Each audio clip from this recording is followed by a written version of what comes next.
Welcome to Happily Ever After is just the beginning. Keeping your relationship not just together, but happy, and we mean truly happy, is part art and part science. You've come to the right place. Here's your host, Leslie Dories.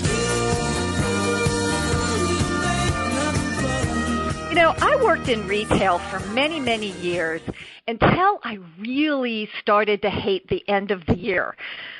Since I don't like to hate anything, except the color pink, but that's a whole conversation for another show, I decided that I needed to find a different career. I still break into a cold sweat when I see Christmas decorations sharing space with the ghouls and goblins of Halloween. And it's becoming more and more difficult to avoid the ever-increasing number of cologne ads and toy commercials that herald the season when I'm trying to veg out in the evening. And thank goodness for DVRs and the ability to just go to just whiz right through them. Unfortunately, for many of us, we don't have this same whizzing ability to get through the stress that seems to come in lockstep with all of the tinsel and garland and lights of the holiday season. So, you know, it always makes me wonder what it is that makes this time of year so stressful, and is there anything that we can do about it? So to answer these questions, I'm joined by Dr. Mark Borg. He's the founding partner of the Community Consulting Group and the supervisor of psychotherapy at the William Allison White Institute, and Daniel Berry, the assistant director of nursing for risk management at a public hospital in New York City. And they are two of the authors of the book, How We Use Dysfunctional Relationships to Hide from Intimacy. And we'll get to that book a little bit later. But first, thank you so much for joining me.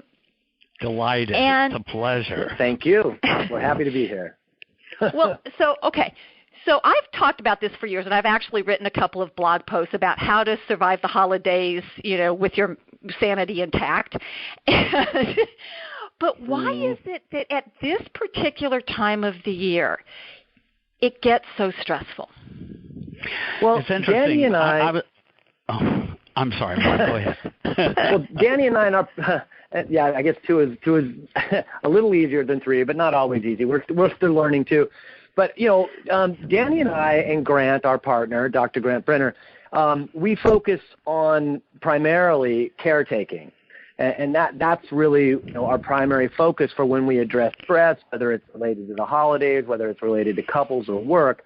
And so, you know, when we look at caretaking, you know, we look at imbalance in caretaking, and we think the holidays are a hot spot for emotional log jams and how we give and take. The holidays are a time for giving.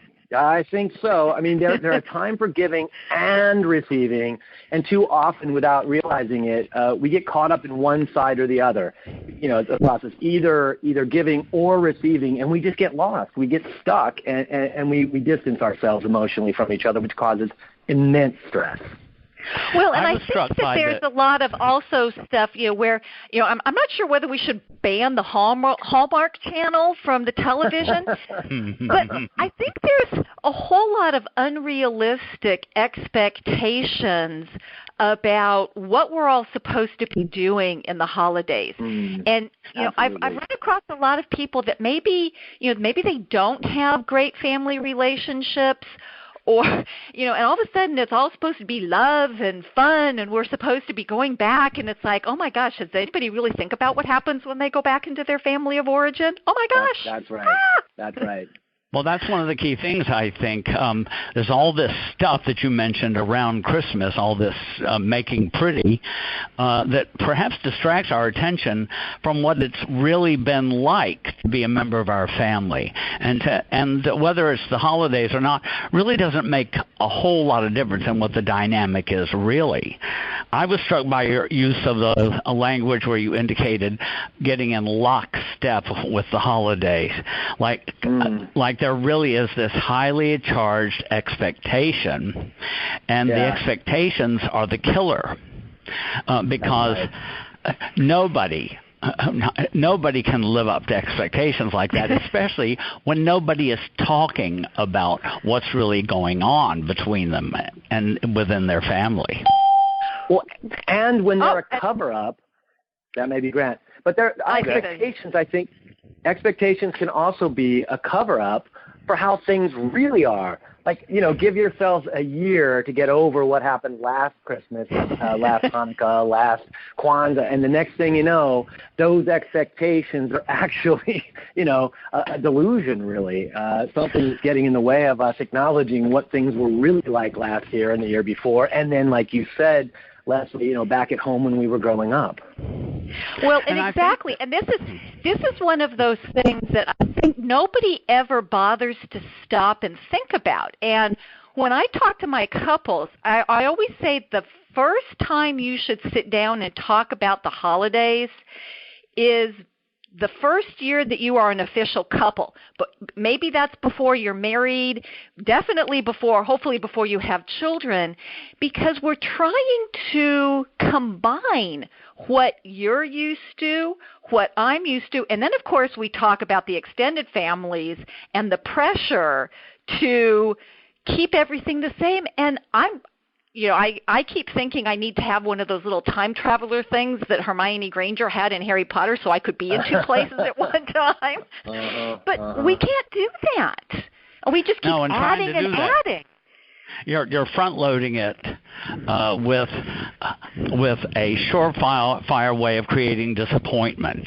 If you're not talking about what holidays have been like when I was growing up and sharing that information together, it's a setup to be disappointing one another.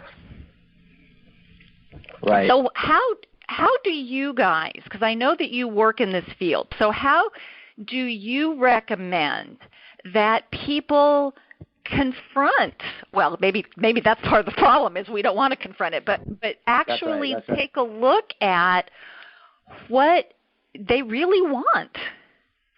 Well, Danny and I got together, over the weekend to kind of talk about what this was about, to talk about, the ways in which our concept relates to this, and we came up with 4 pretty simple points that we could offer we do offer as recommendation to the people that we work with, and the first one is the one that is all over this conversation already, and that's expectations.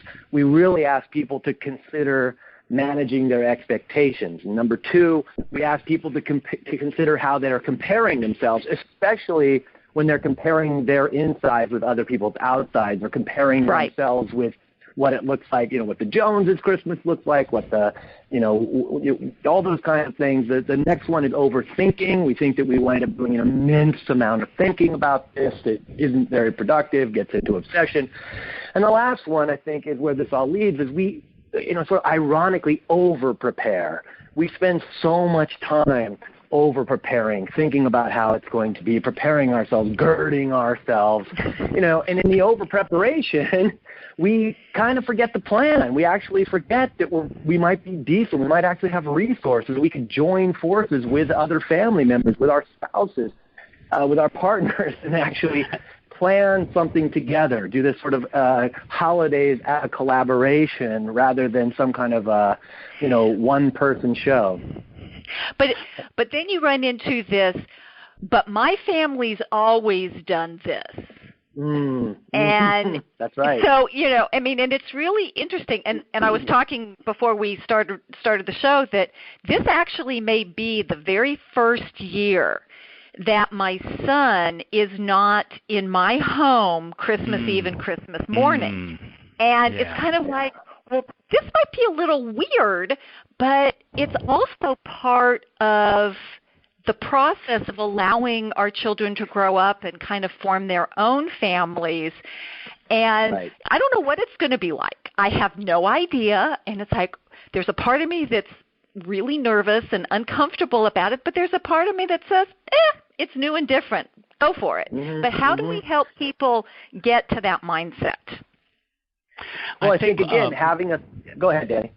One of the best pieces of advice that I've ever been given was given by a friend of mine before I went to visit my family in Charlotte, when he told me, every time you go to visit your family, you go there with a list of expectations of how you want them to be.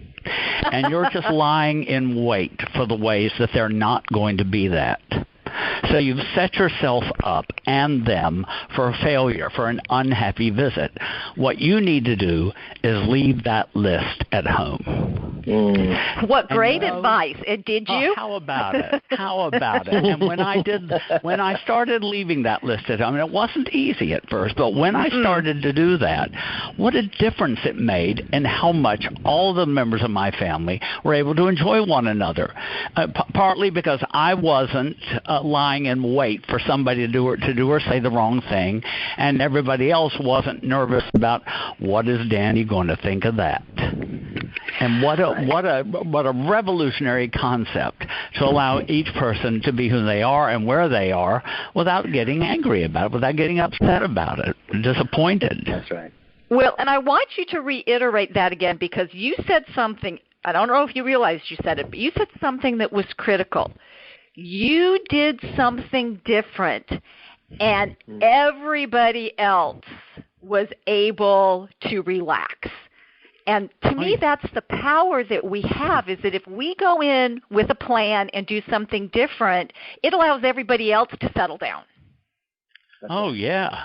Right. Leaving that list at home. Leaving that playbook at home. Yeah. It seems like a simple thing, but it made all the difference. And, an interesting thing about that was that after that, I never dreaded going home again after that. And I used to dread it as much as you ever heard of anybody dreading going to their family for the holidays. That's true, you did. I remember. I heard the stories. And listening to talking about these stories is actually partly how Danny and I came up with these 4 kind of simple points. And I think you're right, Leslie, that if you think about it, getting out of our own way and letting something happen that's different from before is something that can happen very, very naturally. And it's sort of like if we allow it to. And, a nice thing about that is, and a nice thing about that is, then you've eliminated the possibility or reduced the possibility of a lot of disappointments and bad feelings. And when you clear all that stuff away, well, I'm thinking about it because my mother and father both died in 2011. And by the time they died, I didn't have any I had very little baggage of disappointment and bad feelings left over for me to live with for the rest of my life, because we were able to come to a tremendous resolution in our own relationship. Well, that alone is worth the price of admission. Right. Well, and the thing is, and I want to relate a story, because you were talking about doing something before the holidays, and I actually had an experience in my family on Christmas Day itself. And we're all sitting around the table having breakfast, and I started to tell a story, and I realized that the only person who is listening to me is my husband. And he had already heard the story. So I literally stopped speaking mid-sentence, and nobody noticed. I was really hurt, and I was angry, if I'm honest. And so a little bit later, I was in the shower, and I was like fuming. I was just, thank goodness there was water coming down, because I was just sputtering. And I finally had this aha moment of, do I want to let this ruin my entire day? Bingo. Yeah. And I said to myself, you know what? No, I don't.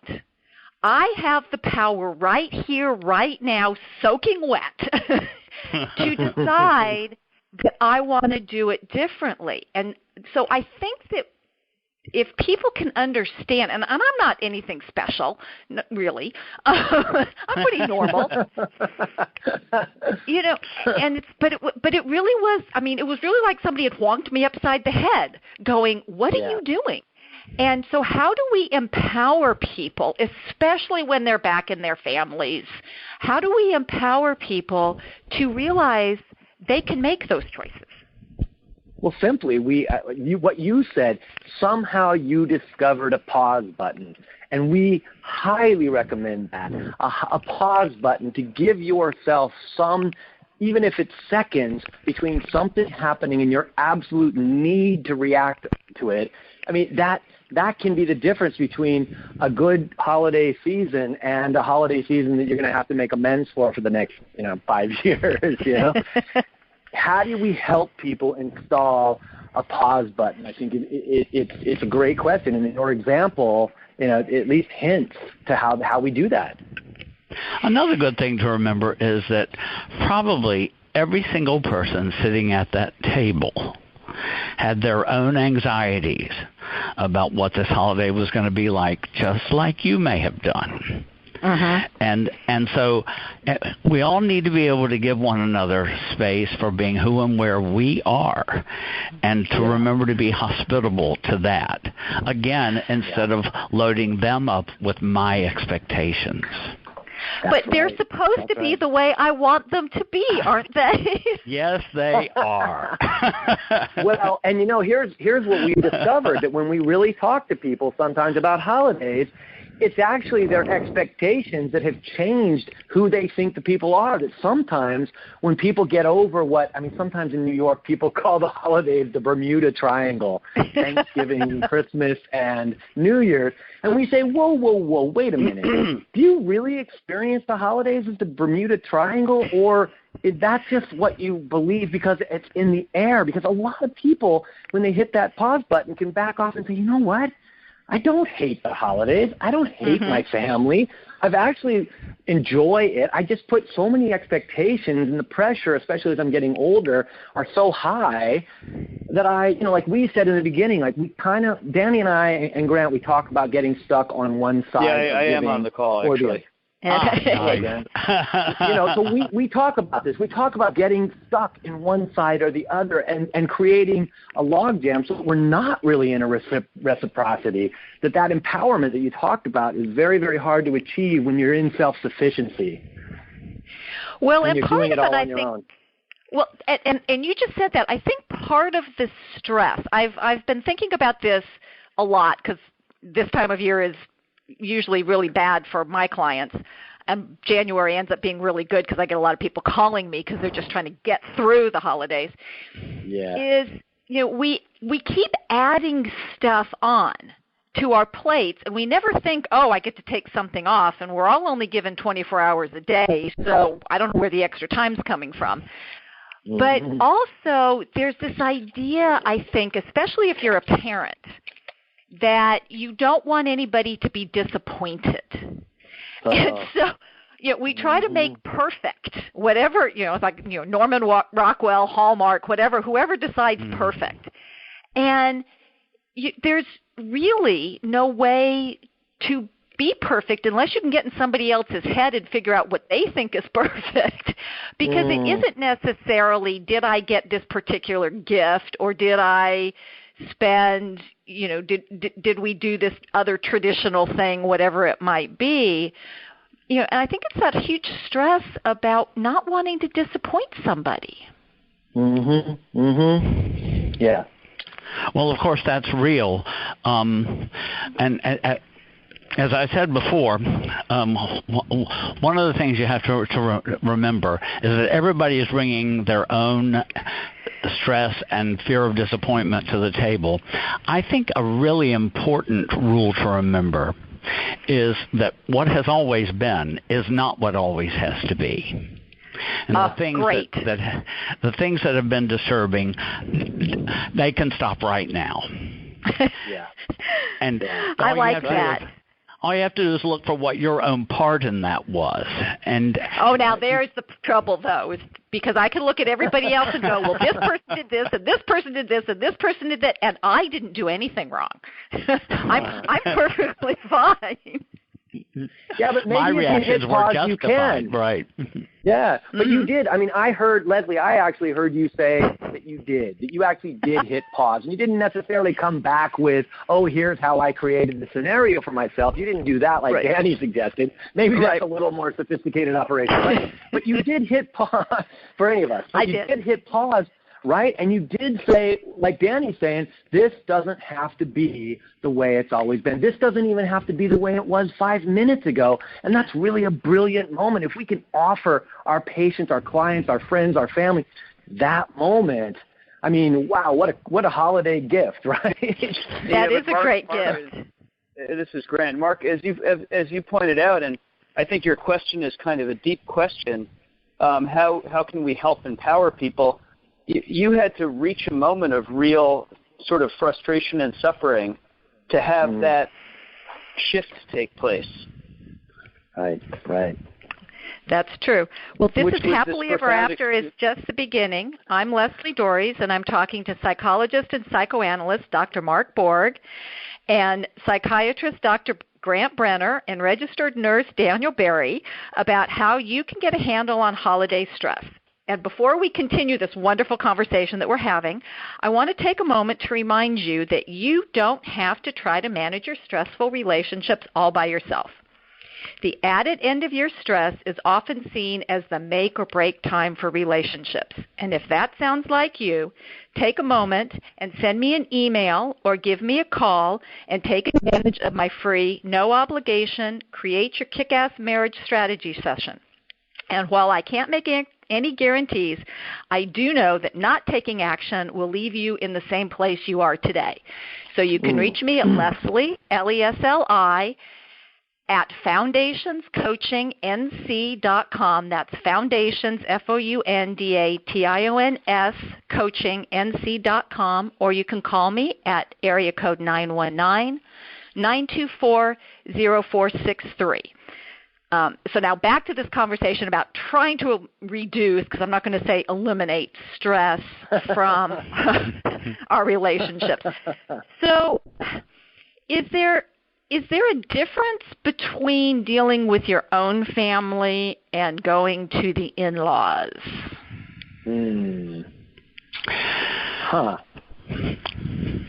One of the things that I think of, whether you go to the in-laws or not, I think an important thing to do is to respect that your partner comes from who these in-laws are.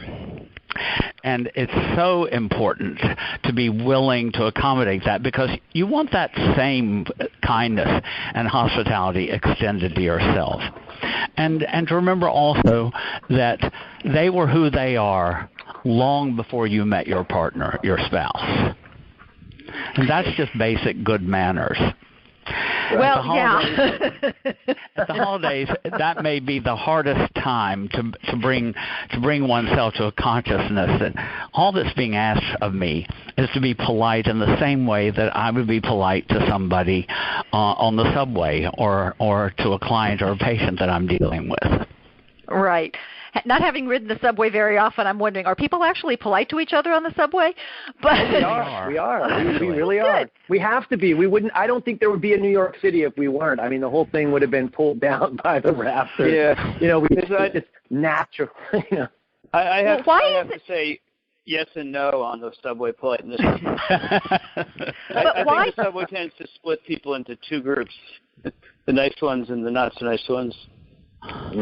Well, why is it so difficult? I mean, I agree that we can just be polite. And one of the things that I actually recommend to people, if they can all pull it off, and it's probably getting a little bit late to do it right now for this holiday season. Yeah. But if you cannot stay in somebody else's home, because that creates all kinds of challenges for people. Yep. It's very difficult to kind of be by yourself but also be part of. And when I recommend that to people, they kind of look at me like, well, but my mother-in-law or my mother will be really insulted. And I'm going, well, it actually gives them a little bit of a break too. Because whether you're the host or the guest, and depending on how long you're together, that can be really pressure. It's a lot of pressure. I think a lot of people do overplay that card. It'll hurt my mother's feelings if I don't stay with my mom. I found out that That really wasn't the case. My mom really liked it when I stayed somewhere else. Yeah. Because she was able to get her household, run her household the way she wanted, and not have to step around me and every time that she made a move. It was great. And then she would tell me what time she wanted me to be there and for what, whether it were breakfast or dinner or what have you. And I did exactly as she asked. It cleared the stage for us to enjoy one another a lot more. Well, and I think it's a little bit more acceptable to say that, hey, I'm just going to go, I'm going to go back to the hotel and take a nap versus just like disappearing into a room in the house. Yeah. Where you're actually present, but you're not but you're not present. You want some time to like, okay, I got to decompress here. Sure.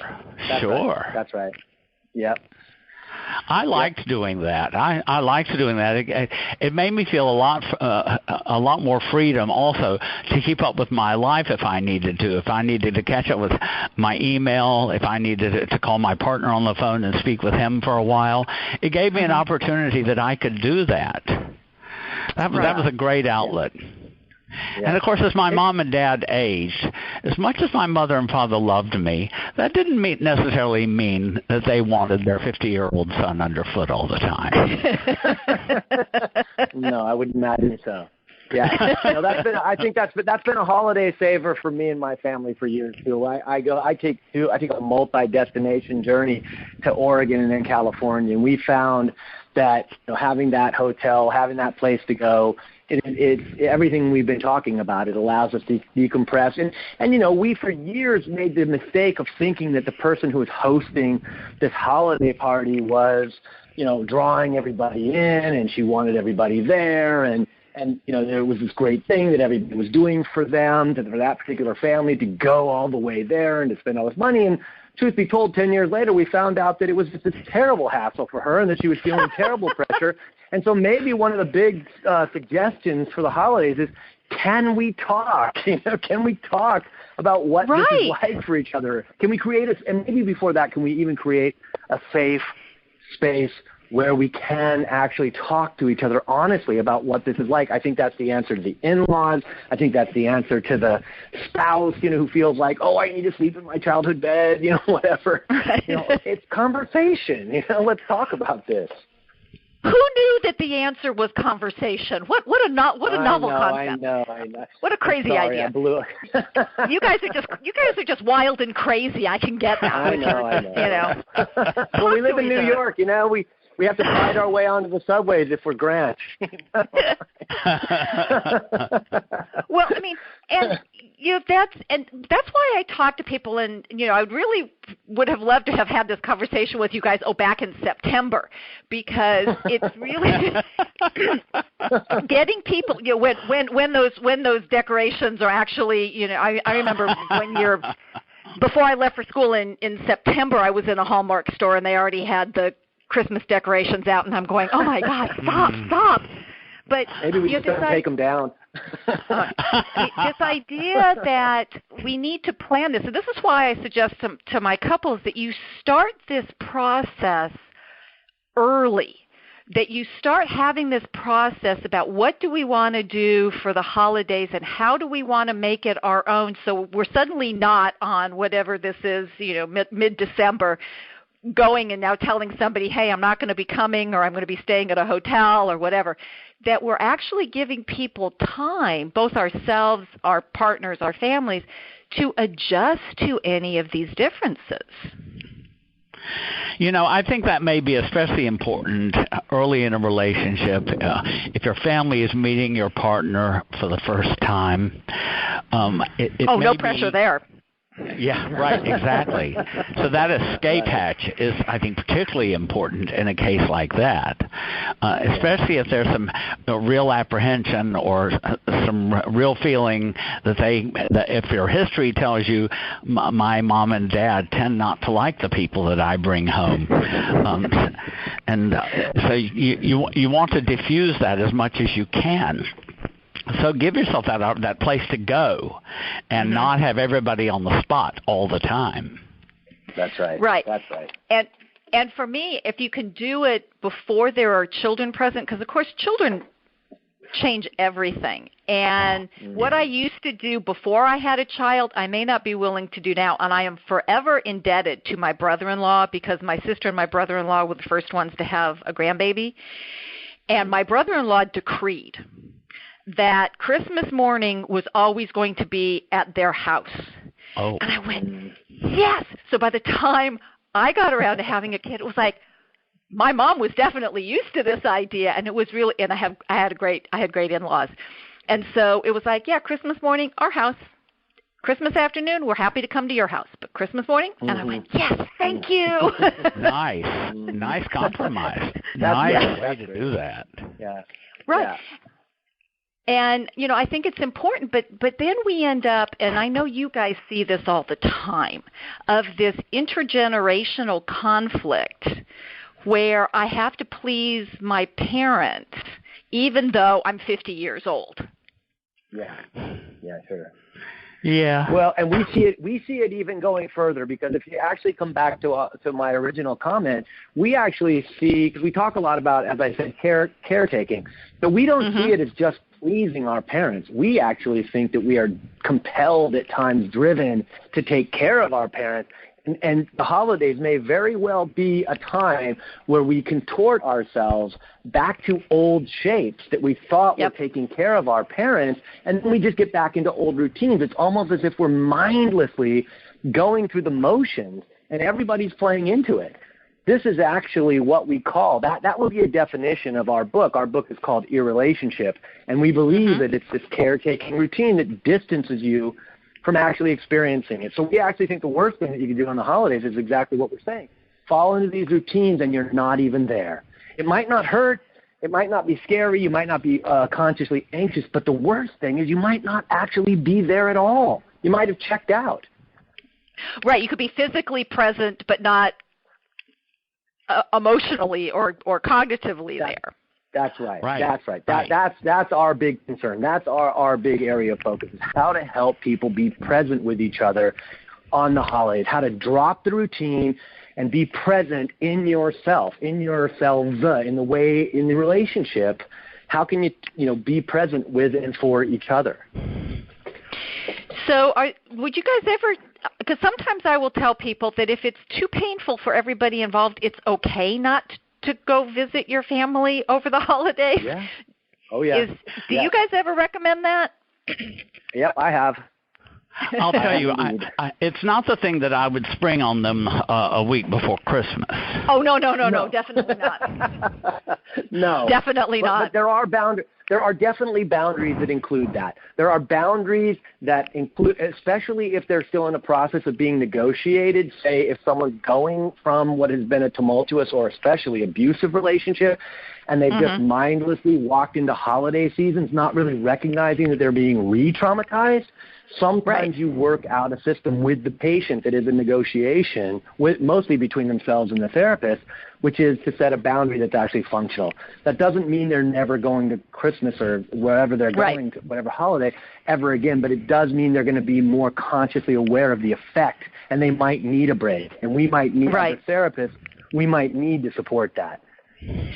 And like David said, it wouldn't happen a week before Christmas. Right, definitely. Yeah, I mean, this is, and I really do think it's helpful for people to kind of do a debriefing after a holiday to go, okay, what went well, what didn't go well, what am I willing to do, where am I not willing to do this? And so can you tell my listeners a little bit more about the book and how they might be able to find out a little bit more about what you guys do?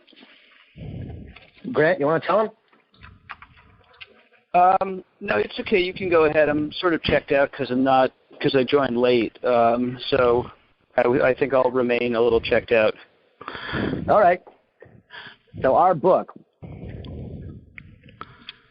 Danny, you want to go for it? You want me to? Okay. Our book. Irrelationship. That's right. What's the name of our book again? Irrelationship, Using Dysfunctional Relationships to Hide from Intimacy. How we use dysfunctional How we use dysfunctional relationships to hide from intimacy. Whatever the title is. Yeah, right. It's a very stress-provoking title. Yeah. Right. Well, we have actually. That's true. Actually, a lot of people have asked us what the name of our book is, and we've told them, and they've said, "Oh, I really would like to read that book." And then we explained a little bit about it, and they said, "I'm never going to read that book." Basically, our book, Irrelationship, is this. We think of it as a jointly created psychological defense system that two people create together to defend themselves from the anxieties that come along with being close to someone. We think that it defends them from experiencing empathy, intimacy, vulnerability, and emotional investment. Right. All those things that we need to have great relationships that scare us to death. That's right. So, to be present. And the idea of confronting a lifelong pattern of escaping intimacy, of ducking intimacy, the idea of confronting that pattern, it can be very disturbing to people because they're highly invested in not allowing anyone to come close. So when they realize what our book is about, they say, I think not. Right. That's right. And so can you give the website for that? Yeah, we're www.irrelationship.com. You can buy our book on Amazon. We're on Facebook. We're on Twitter. And we're also blogging on Psychology Today. Terrific! Psychology Today hosts are. Yep. Yeah, and the blog develops a lot of thematic material that you find in the book, and also stuff that is proper for the season. We've got stuff there that's great for the holidays right now. That's right. Well, great. Our current blog is called Happy Holidays or Else. I love it. So even though we are smack dab in the middle of the holiday season, there's still time for you to reduce the stress. The key, as my guest just pointed out, is having boundaries, is saying no, meaning it, and not feeling guilty about it. It's important to remember that no one can make you feel guilty without your permission. So limiting the overwhelm and maintaining your sanity really, guys, is an inside job. Others can take advantage of you if you are not manning your own barricades. And this isn't about being mean. It's about including yourself in the equation when determining what is and isn't possible in the 24 hours a day we're all given. So developing a plan and committing to it, implementing it, it's the best way to take back your holidays. It's not too late for this year, and the sooner you get started, the more relaxed and enjoyable your holidays will be.